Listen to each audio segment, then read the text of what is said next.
Motion से जुड़ने के लिए वीडियो को लाइक और चैनल को सब्सक्राइब जरूर करें। Hello student, I am your Pawan sir, mathematics faculty at motion Muzaffarpur. आज हम लोग पढ़ने वाले हैं बाइनोमियल थ्योरम। तो सबसे पहले हम लोग बेसिक कंसेप्ट देखेंगे बाइनोमियल थ्योरम का और उसके बाद आएंगे एक्सपेंशन ऑफ बाइनोमियल पे। ठीक है, तो सबसे पहले हम देखते हैं बेसिक कंसेप्ट है क्या बाइनोमियल का।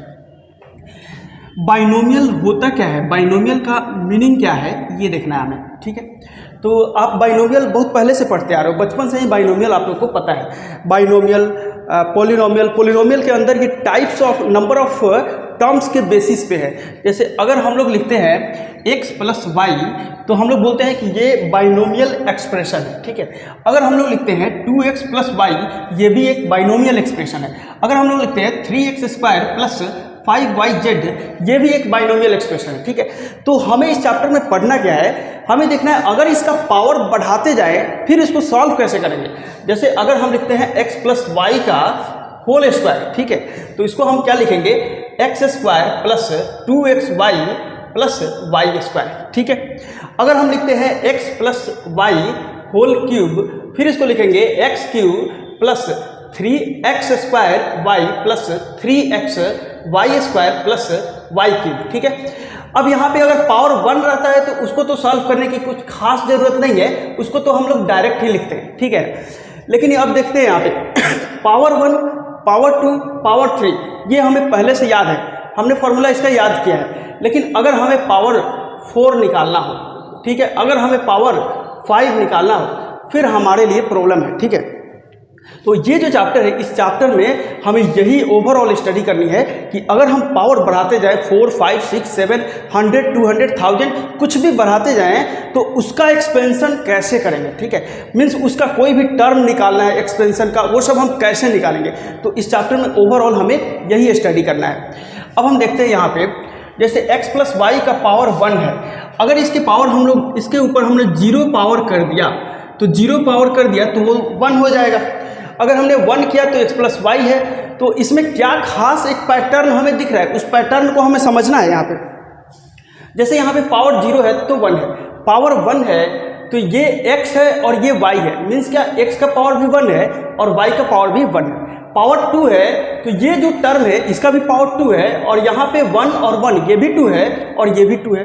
पावर जब 3 है तो ये भी 3 है और 2 प्लस 1 ये भी 3 है, 1 प्लस 2 ये भी 3 है एंड ये भी 3 है। ठीक है, तो एक बात तो हमें कंफर्म पता चल गया कि जो भी हम पावर लिख रहे हैं, 4 लिखे या 5 लिखे या कुछ भी लिखे, हर एक टर्म का पावर 4 होना चाहिए। ठीक है, पहली बात ये हमें पता चल गया।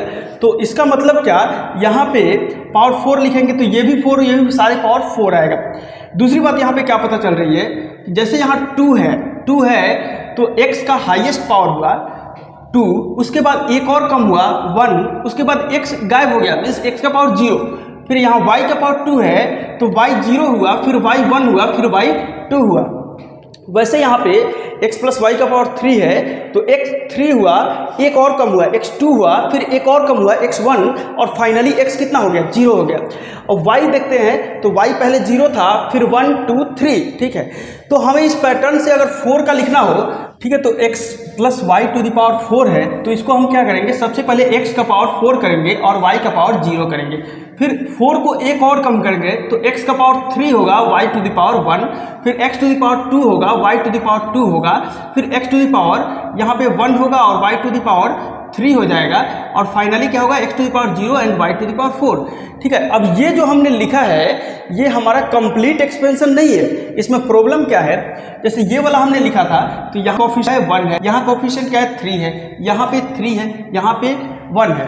तो इसमें हमने क्या है, इसमें हमने कोई कोफिशिएंट अभी एग्जैक्ट नहीं लिखा है, हमने हर जगह पे क्या लिखा है, 1, यहाँ पे 1, यहाँ पे 1, यहाँ भी 1, यहाँ भी 1, मीन्स अभी हमने कोफिशिएंट लिखा नहीं है। तो हमें सोचना है कि ये कोफिशिएंट जो है, यहाँ पे जो कोफिशिएंट है ये कैसे आएगा। अगर हम बता दें ये कोफिशिएंट कैसे आएगा तो हमने इसका ओवरऑल एक्सपेंशन लिख लिया। ठीक है, तो इस चैप्टर में हमें क्या करना है, एक तो हमें पैटर्न पता चल गया, हमें कोफिशिएंट के बारे में सोचना है कि कैसे निकालेंगे कोफिशिएंट।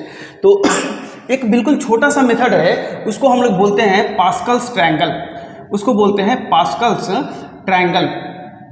उस ट्रायंगल के बेसिस से हम फाइंड करेंगे कि इसका कोफिशिएंट कैसे आएगा।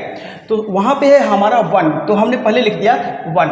अब फिर यहाँ x प्लस वाई का कोफिशिएंट देखते हैं, ये 1 है, यहाँ 1 है, तो हमने लिख दिया यहाँ पे 1 एंड यहाँ पे 1।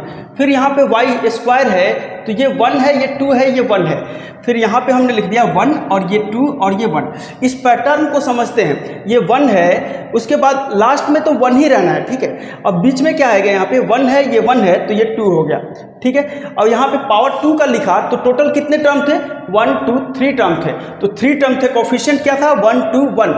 अब वैसे पावर 3 के लिए हमें लिखना है, हम इस कोफिशिएंट को नहीं देखते हैं, यहाँ पे देखते हैं कोफिशिएंट क्या लिख सकते हैं। सबसे पहले तो 1 लगा देना है, उसके बाद ये 1 है, ये 2 है, तो इसको ऐड करेंगे तो 3 आ जाएगा। फिर 2 है, 1 है, ऐड करेंगे तो 3 आ जाएगा, और फिर से एक 1 लगा देना है। अब यहाँ से चेक करते हैं क्या हमारा कोफिशिएंट सही है, 1 3 3 1, ठीक है। अब हमें पावर 4 का कोफिशिएंट लिखना है, तो एक 1 हम पहले से लिख देंगे, और उसके बाद 1 प्लस 3 करेंगे 4, और उसके बाद 3 प्लस 3 करेंगे 6, फिर 3 प्लस 1 करेंगे 4, और फिर फाइनली क्या करेंगे 1, ठीक है। तो हमें पता चल गया कि ये जो पावर है इसका कोफिशिएंट क्या आएगा, 1 4 6 4 1। अब हम इसका फाइनल आंसर जब लिखेंगे तो ये हो जाएगा हमारा x टू द पावर 4 प्लस, अब ये 4 यहाँ पे जाएगा तो ये हो जाएगा 4x³ y प्लस, अब 6 फिर जाएगा तो ये हो जाएगा 6x² y स्क्वायर प्लस 4 यहाँ पे जाएगा तो 4xy³, और प्लस 1 यहाँ पे जाएगा तो y टू द पावर 4। तो ये जो हमने कोफिशिएंट, ये जो एक्सपेंशन लिखा है, ये पावर 4 का लिखा, लेकिन किसके हेल्प से लिखा, पास्कल्स ट्रायंगल के हेल्प से हमने इस एक्सपेंशन को कंप्लीट किया है, ठीक है। लेकिन अगर हमारे माइंड में ये आता है कि x plus y to the power 100 हो जाए, ठीक है, फिर तो ये ट्रायंगल बहुत बड़ा हो जाएगा, तो उस केसेस में हम क्या करेंगे, तो उस केसेस के लिए ही हमें पढ़ना है बाइनोमियल थ्योरम और बाइनोमियल एक्सपेंशन। तो जो मेन हमारा कंसेप्ट है बाइनोमियल एक्सपेंशन, अब हम उसको देखते हैं वो क्या है हमारा,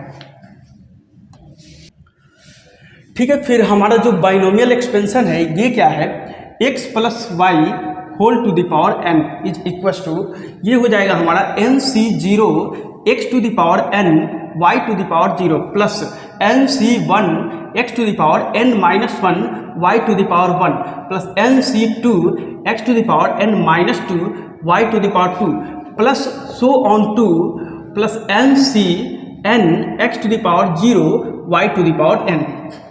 ये जो एक्सपेंशन है, ये बड़ा सा जो फॉर्मूला दिख रहा है, ये हमारा बाइनोमियल एक्सपेंशन है। किसी भी दो टर्म का पावर n करते हैं तो इसका एक्सपेंशन यही आता है। अब हम लोग देखते हैं इस एक्सपेंशन में क्या क्या पैटर्न हमें दिख रहा है, कौन कौन सा पैटर्न दिख रहा है। पहली बात यहाँ पे नंबर ऑफ टर्म्स, इसमें कितने टर्म्स हमें दिख रहे हैं, ठीक है। अब नंबर ऑफ टर्म्स इसमें कितने हैं, जैसे यहाँ पे पावर n है तो टर्म कितने हैं, ये nc1 है, ये nc2 है, यहाँ ncn है, तो ये 1 2 ऐसे n तक, तो यहाँ से लेकर के यहाँ तक तो n हो गए, उसमें क्या करेंगे एक ये वाला टर्म हमारा ऐड हो जाएगा, तो टोटल टर्म कितने होंगे n+1 होंगे, ठीक है। अब इसके बाद हमारा दूसरा हमें देखना है x के पावर, यहाँ x का पावर n है, यहाँ n-1 है, ये घट रहा है, और y का पावर बढ़ रहा है, तो power of x decrease and power of y increase, ठीक है, इंक्रीज, ठीक है। x का पावर क्या है, घटता है, और यहाँ y का पावर बढ़ता है, ठीक है।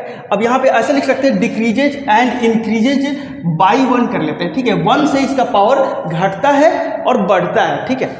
अब तीसरी बात क्या है यहाँ पे, तीसरी बात हमारा ये है कि जैसे यहाँ पे n है, यहाँ पे 0 है, इसको प्लस करेंगे तो n आएगा, n-1 है 1 है, प्लस करेंगे तो n आएगा, n-2 और 2 प्लस करेंगे तो n आएगा, तो sum of x and y, sum of power of x and y are constant, ठीक है। और कितना है वो है हमारा n के equal, sum of power of x and y are constant, और वो कितना है, वो n के इक्वल है, ठीक है। अब चौथी बात जो मेन इंपॉर्टेंट है वो है जनरल टर्म, एक ऐसा एक्सप्रेशन जिससे हम बिना एक्सपेंशन को लिए बीच का कोई भी टर्म निकाल सके। जैसे मान लो अगर हमें यहाँ बोला जाए फिफ्थ टर्म क्या होगा, मतलब फिफ्थ नंबर पे जो टर्म है वो कितना होगा, तो हम पूरा एक्सपेंशन करने जाएं तो क्वेश्चन काफ़ी लेंथी हो जाएगा।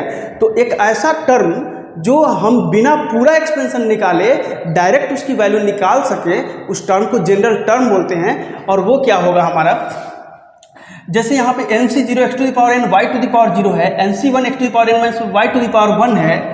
तो अगर हम यहाँ TR+1 करते हैं, ठीक है, तो TR+1 करेंगे तो यहाँ पे देखते हैं फर्स्ट टर्म में क्या है, 0 है, तो R+1 किया यहाँ पे, तो NCR किया।